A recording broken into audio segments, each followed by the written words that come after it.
Hi friends, welcome back to my channel. నా ఛానల్ని first time చూస్తున్నట్టయితే లైక్ చేయండి, షేర్ చేయండి, అలాగే సబ్స్క్రైబ్ చేసుకుని పక్కనే ఉన్న బెల్ ఐకాన్ను క్లిక్ చేయడం ద్వారా నేను చేసే ప్రతి వీడియో మీకు నోటిఫికేషన్ ద్వారా వస్తుంది. ఈ వీడియోలో ప్రజెంట్ ఎక్కువ మంది ఇష్టపడుతున్న ట్రౌజర్ కటింగ్ని ఏ విధంగా చేయాలో చూపిస్తున్నాను. ముందుగా ఫ్యాబ్రిక్ని 2 ఫోల్డ్గా తీసుకుని పైన 1/2 ఇంచ్ వదిలేసి స్కేల్తో ఒక లైన్ని డ్రా చేసుకోవాలి. అక్కడి నుంచి పైన బెల్ట్ కోసం 2 ఇంచ్ని మార్క్ చేసుకోవాలి. తర్వాత దాన్ని కూడా స్కేల్తో కలిపేసుకోవాలి. ఇప్పుడు మనం మార్క్ చేసిన బెల్ట్ దగ్గర నుంచి లెంత్ని మార్క్ చేయాలి. నేను ఇక్కడ 34 ఇంచ్ లెంత్ తీసుకుంటున్నాను.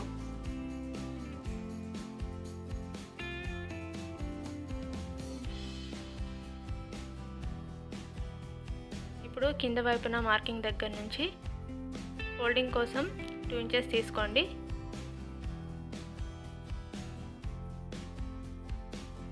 ఇక్కడ కూడా ఒక లైన్ని డ్రా చేసుకోండి. ఇక్కడ నడుము లూజును మార్క్ చేయాలి. దానికోసం హిప్లో 4వ భాగాన్ని తీసుకుంటాం. హిప్లో 4th పార్ట్, దానికి 2 ఇంచ్ మార్జిన్ యాడ్ చేయాలి. సో ఇక్కడ నాకు 11 ఇంచ్ వచ్చింది. ఈ విధంగా 11 ఇంచ్ దగ్గర మార్క్ పెట్టుకోవాలి. అదే 11 ఇంచ్ని కింద కూడా మార్క్ చేసుకోవాలి. ఇక్కడి నుంచి ఇక్కడి వరకు క్రచ్ లూజును మార్క్ చేయాలి. దీనికోసం హిప్లో 4th పార్ట్ వచ్చిన దానికి 3 ఇంచెస్ మార్జిన్ యాడ్ చేయాలి. సో ఇక్కడ నేను 12 ఇంచెస్ మార్క్ చేస్తున్నాను. ఇది అందరికీ ఒకే ఫార్ములా అన్నట్టు. హిప్లో 4th పార్ట్ వచ్చిన దానికి 3 ఇంచెస్ మార్క్ దగ్గర పిస్తా లూజును మార్క్ చేయాలి. ఇక్కడి నుంచి 2 ఇంచ్ ఎక్స్ట్రా మార్కింగ్ చేసుకొని ఈ విధంగా రౌండ్ తీసుకోవాలి.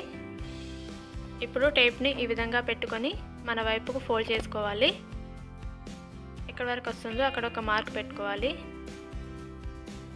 ఈ మార్కింగ్ వరకు మెజర్ చేసుకోవాలి.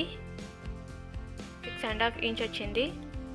ఇదే మార్కింగ్ని, ఇదే 6.5 ఇంచ్ని కింద కూడా మార్క్ చేసుకోవాలి. ఈ మార్కింగ్ దగ్గరే యాంకిల్ లూజ్ని తీసుకోవాలి. ఇక్కడ యాంకిల్ లూజ్ వచ్చేసి 6 ఇంచెస్ తీసుకుంటున్నాను. ఈ 6 ఇంచెస్ని రెండు వైపులా కూడా 3 ఇంచెస్గా మార్క్ చేసుకోవాలి. పై వైపున కిస్తా లూజ్ ఎంతైతే తీసుకున్నామో ఆ మార్కింగ్ని ఇక్కడ కూడా పెట్టుకొని స్కేల్తో ఈ విధంగా ఆ మార్కింగ్కు కలిపేసుకోవాలి. ఇక్కడ సైడ్ సేప్ పట్టిని ఈ విధంగా పెట్టి పైన మార్కింగ్కు ఒక లైన్ డ్రా చేసుకోవాలి. ఇప్పుడు దీన్ని కట్ చేసుకోవాలి.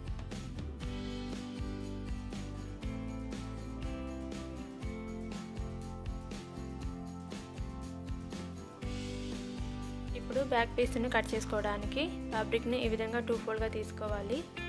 ముందుగా కట్ చేసి పెట్టుకున్న ఫ్రంట్ పీస్ని దానిపైన పెట్టేసి ఫోల్డెడ్ సైడ్ నుంచి 2 ఇంచెస్ గ్యాప్ ఉండేటట్టు చూసుకోవాలి. ఇక్కడ కూడా 2 ఇంచెస్ ఉండేటట్టు ఫ్రంట్ పీస్ని సెట్ చేసుకోవాలి.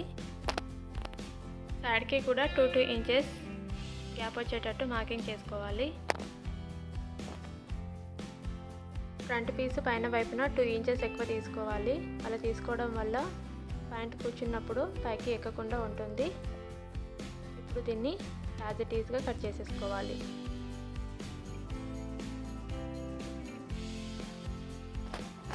ఇప్పుడు కట్ చేయడం అయిపోయింది. పైన బెల్ట్ కోసం 2 ఇంచెస్ మార్క్ చేసుకొని స్కేల్తో వాటిని కలిపేసుకోవాలి. ఈ విధంగా మార్క్ చేసుకోవడం వల్ల స్టిచ్ చేసేటప్పుడు మనకి కన్ఫ్యూజన్ లేకుండా ఈజీగా ఉంటుంది.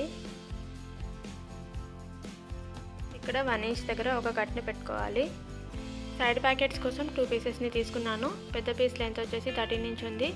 అలాగే విడ్త్ వచ్చేసి 8 ఇంచెస్. చిన్న పీస్ లెంత్ వచ్చేసి 11 ఇంచెస్ ఉంది. విడ్త్ వచ్చేసి 8 ఇంచెస్ ఉంది.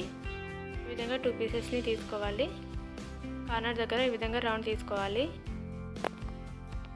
ఇప్పుడు ఫ్రంట్ పీస్ని జాయింట్ చేసుకోవాలి.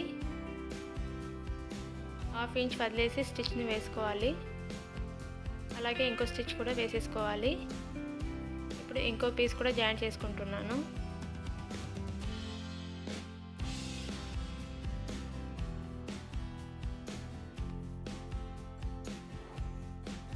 ఈ విధంగా స్టిచ్ వేసుకున్న తర్వాత ఫ్రంట్ పీస్ను ఓపెన్ చేసి పెట్టుకోవాలి. ఇప్పుడు దీనిపైన మనం కట్ చేసి పెట్టుకున్న ఒక పీస్ని ఈ విధంగా పైన పెట్టుకోవాలి. ఈ విధంగా 1/2 ఇంచ్ పైకి ఉండేటట్టు పెట్టుకొని ఒక స్టిచ్ వేసుకోవాలి. ఈ విధంగా స్టిచ్ వేసుకున్న తర్వాత ఆ పీస్ని ఈ విధంగా తిప్పేసి పైన ఇంకో స్టిచ్ వేసుకోవాలి. ఈ విధంగా స్టిచ్ వేయడం అయిపోయిన తర్వాత దీన్ని లోపల వైపుకు ఈ విధంగా తిప్పేసుకోవాలి.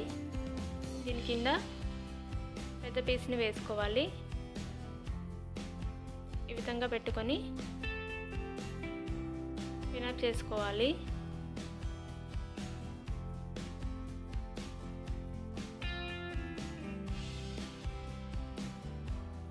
ఇప్పుడు మనం 2 ఇంచెస్ ఎక్కడైతే మార్క్ చేసామో అక్కడ నుంచి స్టిచ్ చేసుకోవాలి. పైన వైపున ప్యాకెట్ పీస్ని అలాగే ఫ్రంట్ పీస్ని రెండింటిని కలుపుతూ స్టిచ్ చేసుకోవాలి. ఇప్పుడు ప్యాకెట్స్ యొక్క సైడ్స్ని స్టిచ్ చేసేసుకోవాలి. ఈ విధంగా లాస్ట్ వరకు స్టిచ్ చేసుకున్న తర్వాత ఎక్స్ట్రా పీస్ ఉంది కాబట్టి దాన్ని కూడా ఫోల్డ్ చేసి ఈ విధంగా స్టిచ్ వేసుకోవాలి. ఇప్పుడు కింది వైపున ప్యాకెట్ పీస్ని అలాగే ఫ్రంట్ పీస్ యొక్క సైడ్ని కలుపుతూ స్టిచ్ వేసుకోవాలి. ఈ విధంగా ప్యాకెట్ అయితే రెడీ అయిపోతుంది. ఫ్రంట్ పీస్ పైన బ్యాక్ పీస్ని పెట్టేసి సైడ్స్ని జాయింట్ చేసుకోవాలి. ఈ విధంగా 2 సైడ్లను కూడా జాయింట్ చేసుకోవాలి. చూసారు కదా, ఇక్కడ ఒక పీస్ తక్కువగా ఉంది.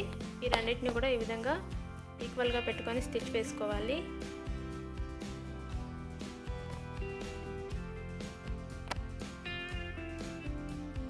ఇప్పుడు ఈ సైడ్స్ని కూడా ఈ 2 పీసెస్ని ఈక్వల్గా పెట్టుకొని స్టిచ్ వేసుకోవాలి. యాంకిల్ దగ్గర ఫోల్డ్ చేయడానికి 2 ఇంచెస్ మార్జిన్ తీసుకున్నాం కదా, అది మార్క్ చేసుకోవాలి.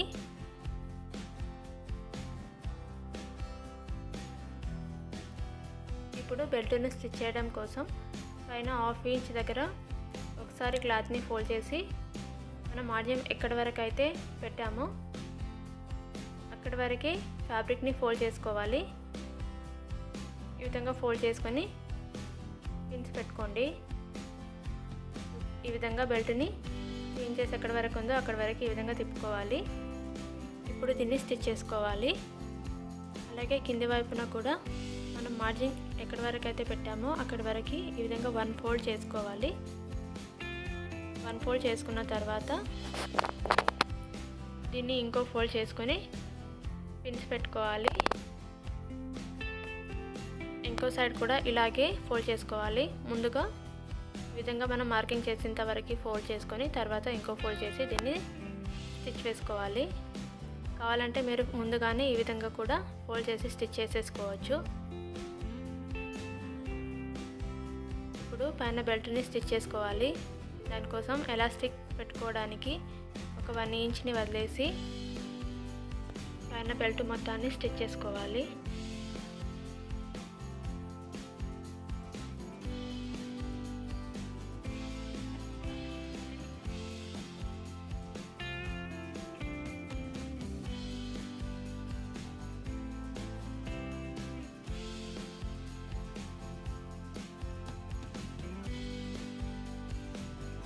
ఇప్పుడు కింది వైపున ఫోల్డ్ చేసి పెట్టుకున్న దానిపైన కూడా ఒక స్టిచ్ వేసుకోవాలి.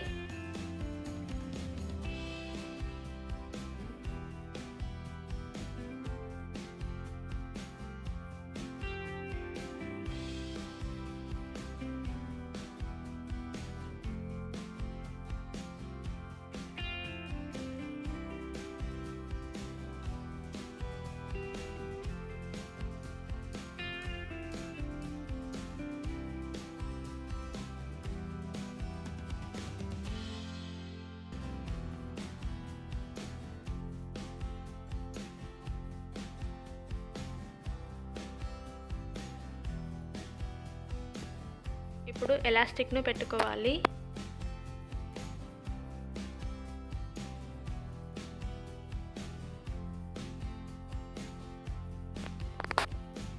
ఈ విధంగా ఎలాస్టిక్లను బయటికి తీసిన తర్వాత వీటిని స్టిచ్ చేసుకోవాలి.